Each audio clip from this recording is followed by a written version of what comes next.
Halo Tribun Timur Video, it's time to soccer corner. Kali ini kita akan membahas tentang laga kedua babak penyisian kualifikasi Piala Dunia 2022 antara Indonesia melawan Thailand. Tentunya pertandingan ini bakal diprediksi seru. Seperti diketahui, Indonesia dan Thailand sama-sama meraih hasil yang tidak memuaskan pada laga perdana. Indonesia dipermalukan oleh Malaysia dengan skor 2-3, sedangkan Thailand harus imbang dengan lawannya timnas Vietnam dengan skor 0-0.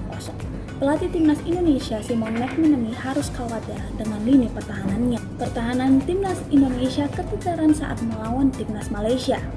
Bahkan kebobolan gol di menit-menit terakhir menjadi catatan penting yang harus dilakukan oleh timnas Indonesia.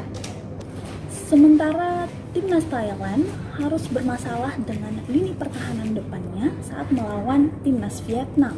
Untuk pertandingan timnas Indonesia melawan timnas Thailand bakal digelar pada hari Selasa 10 September 2019 dengan waktu kick off pada pukul 19.30 waktu Indonesia Barat di Stadion Gelora Bung Karno, Senayan, Jakarta.